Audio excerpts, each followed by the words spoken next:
Howdy folks, and welcome to the Hillbilly Kitchen. Today we're going to be making a really easy pizza crust.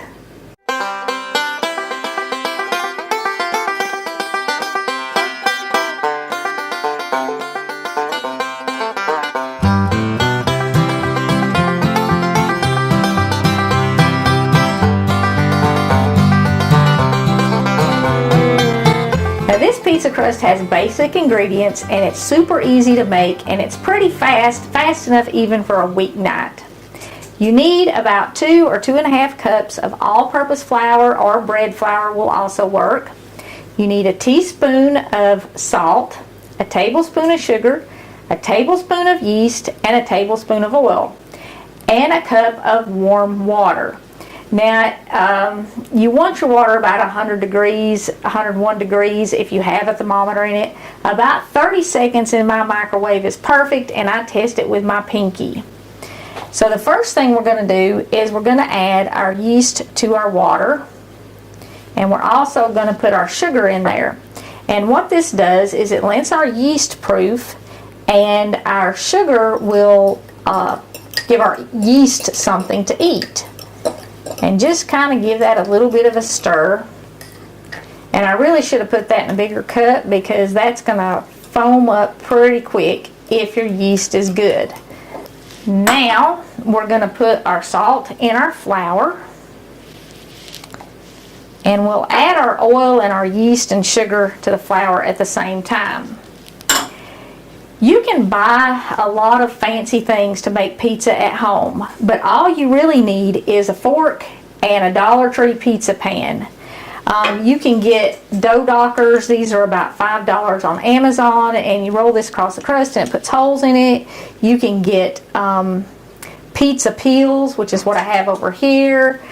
You can get pizza stones. We're going to use one of those later in this video, but you don't have to have any of that stuff.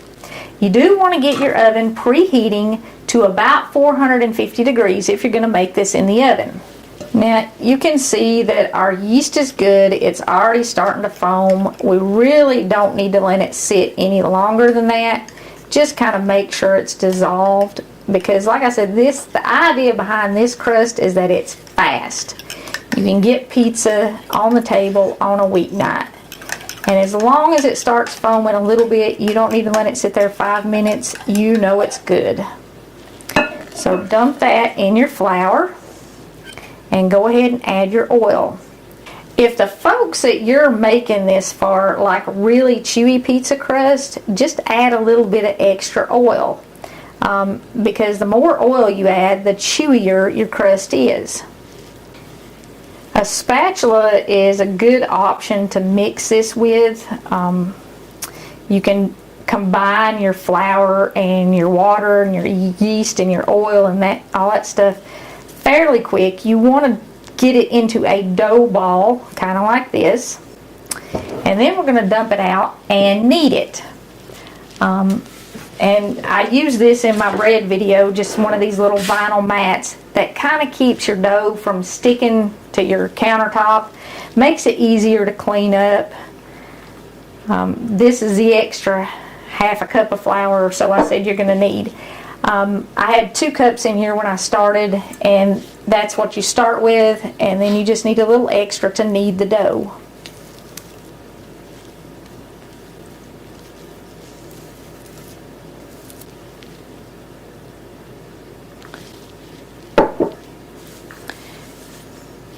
We did a lot of tips on kneading in the bread video that we put up this spring, and I'll put a link to that in the description of this, so if you need more help than what I give you in this video, you can go watch that bread video. And I also talked about a lot of different things that you could put in dough to change the texture of it.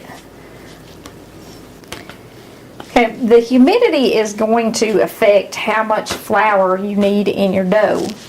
And it's pretty humid today, so it took pretty much that whole extra half a cup of flour. Sometimes you're only going to need about 1/4 cup extra flour, but because it's so humid today, I had to add, I would say, every bit of 1/2 cup. And once you get your dough where it's not totally sticky, and where you have kneaded it enough.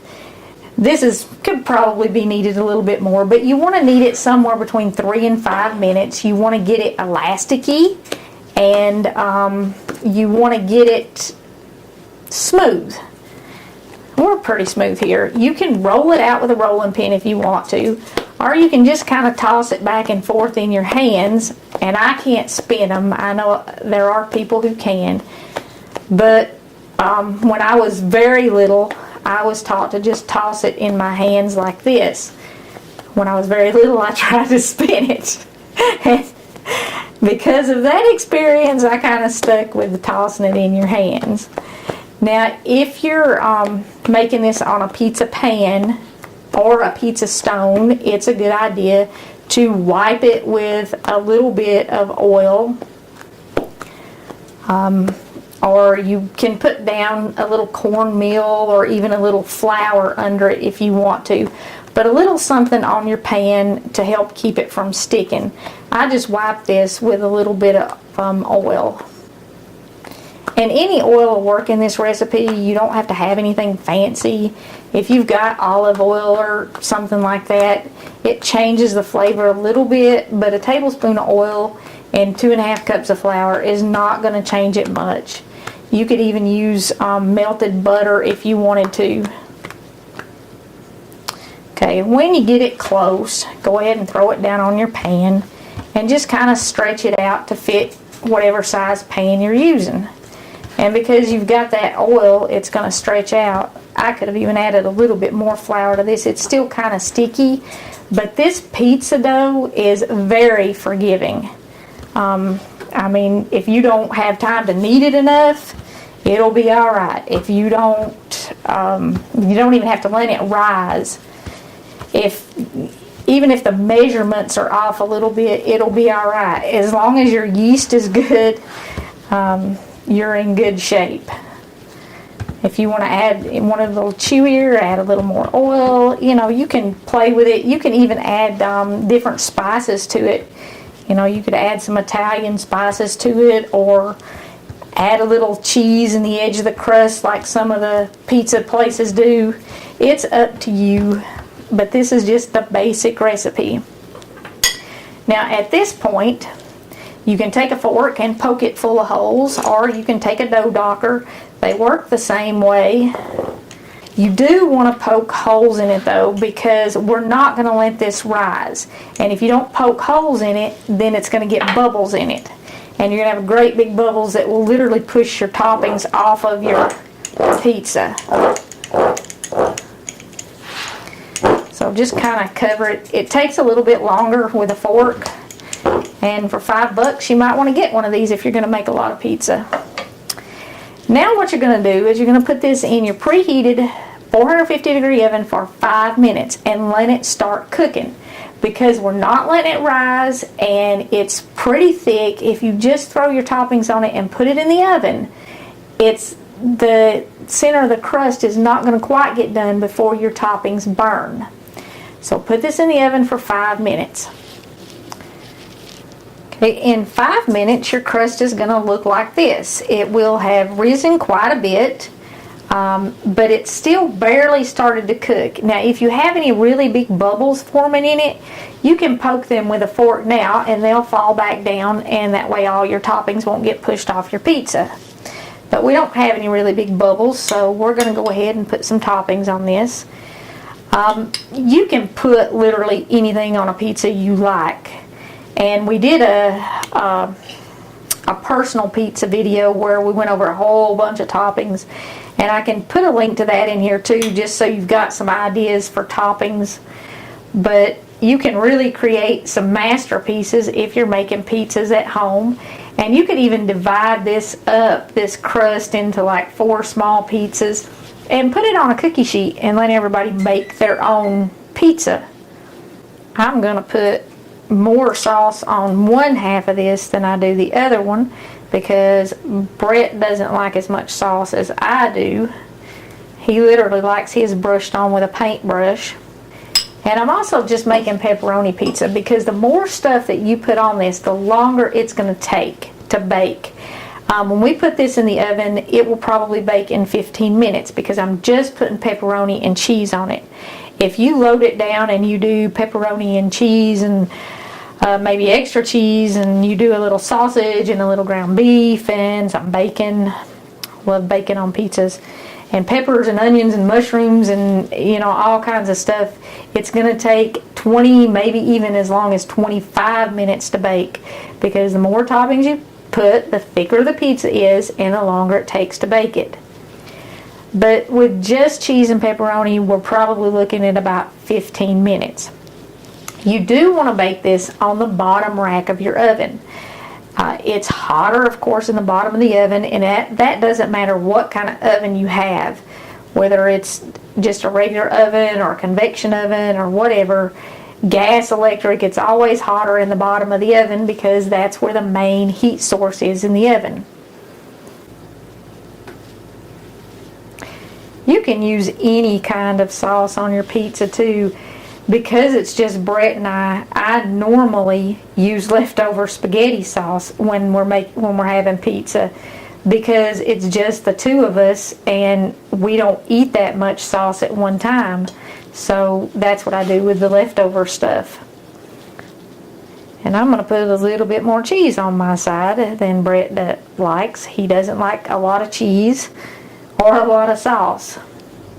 Okay, that looks pretty good, and that's all I'm going to do to this in the bottom rack for 15 to 20 minutes, depending on how much you put on it. And because I put more cheese on my side and less cheese on Brett's side, I'm going to put mine toward the back of the oven because there's also more heat from the back of the oven. So this will cook more than this does, and that way my extra cheese will get done at the same time his does.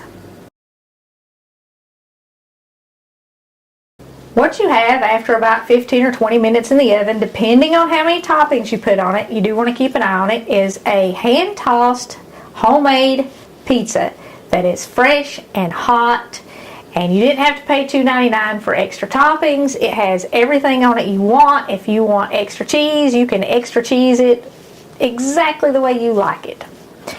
And I have another one that I made the exact same way sitting here on this pizza peel. I'm going to take it out and cook it in a wood pizza oven, and we're going to give away a wood pizza oven. This is a Cube rocket stove and pizza oven. YouTube requires that I give a disclaimer. I'm not affiliated with Qubestove in any way. I will not receive any commission from the sale of this product. No money has exchanged hands. However, Qubestove did provide us with this oven as well as a second oven that we will be giving away. This is actually two pieces. The top is a pizza oven that has a rotisserie in it, and the back is a rocket stove with a whole lot of engineering inside of it. Now, if you don't know what a rocket stove is or you haven't used one, you can cook on these using sticks and twigs, or you can use wood pellets. The manufacturer says that with wood pellets, it will preheat in about 10 minutes to 1,000 degrees, and you can cook a pizza in as little as 90 seconds. We used some sticks that we picked up on a 40-degree day, and it was pretty breezy. And we got about 850 degrees, and it cooked our pizza in about 2.5, maybe 3 minutes. Because these stoves are so efficient, there's very little smoke, which makes them perfect for using in urban areas where houses are really close together, and you can use them anywhere where a grill is allowed. The flame is totally contained, and it also makes them really good for stealth camping or cooking in a stealth situation where you don't want to be detected. You can cook anything in this oven that you can cook in a regular oven. So it would be great for camping, a houseboat maybe, off-the-grid cabin, anything like that. And it would be a really good gift for anybody who does any of those type of things, or anybody who just likes to cook outdoors. And in these crazy times when you can't go do a lot of things, this would be a whole lot of fun just to have a big backyard pizza party with your family or your friends, and after you're done cooking your pizza, you can take the pizza oven off and roast some marshmallows with the kids and stuff.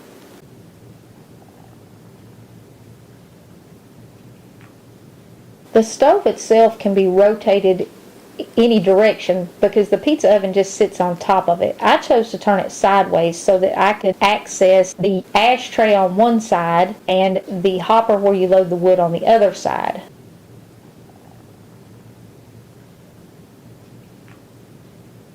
And I'm lighting it through the ashtray. You use the ashtray to control the flow of oxygen to your fire. If you want your fire to burn hotter and get more air, you leave the ashtray open. And then once your fire gets going and your oven is preheated, you can close the ashtray and it slows the fire down and just maintains the temperature. Now you can see there is a little smoke when you first start it, but once the fire gets started, there's virtually no smoke.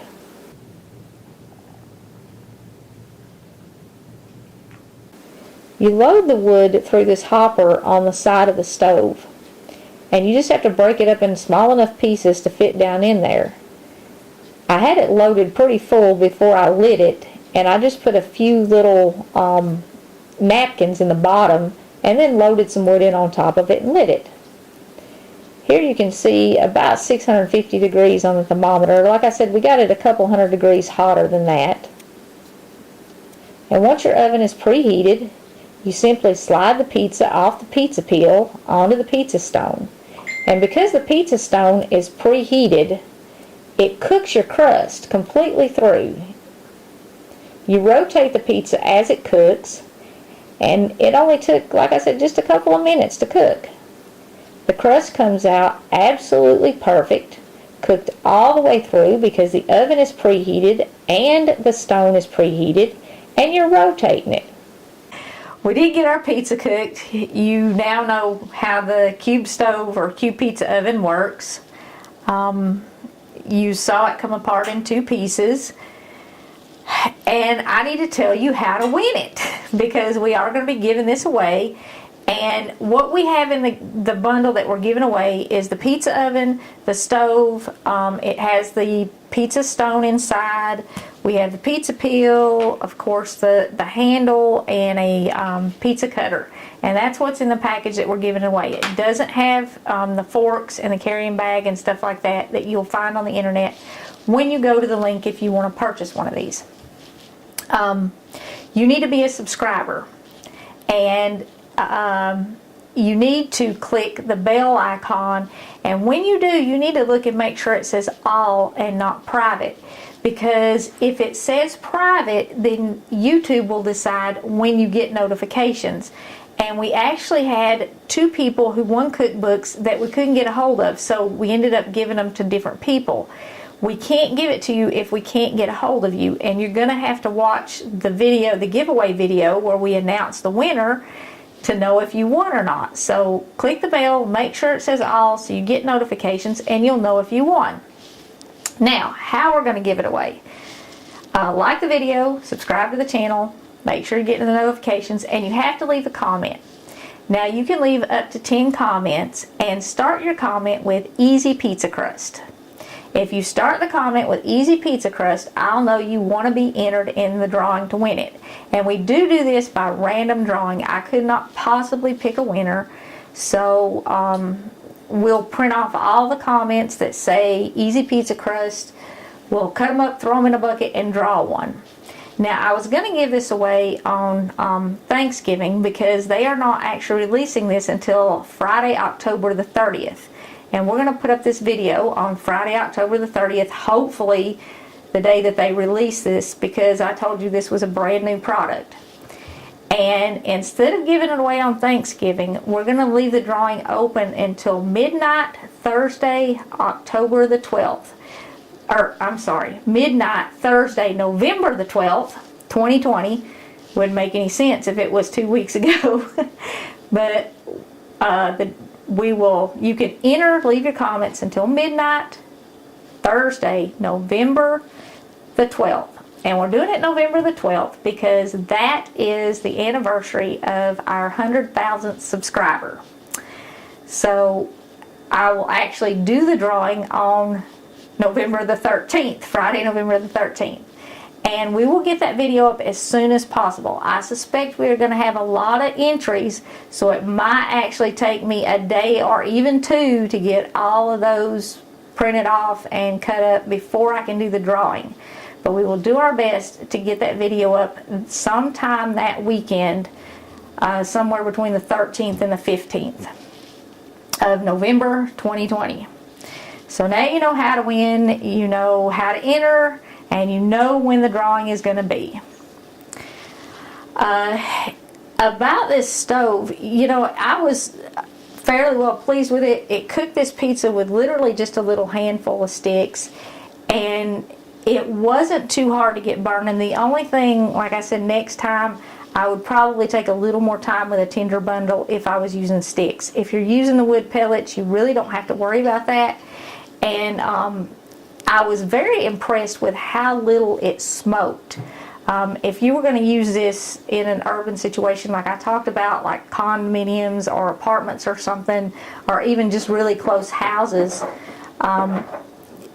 your neighbors wouldn't complain much about the smoke, as long as you keep, you feed your fire through the hopper and don't go, when it starts a little bit, there's a little bit of smoke, or if you put the sticks straight down in the fire, there's a little bit of smoke.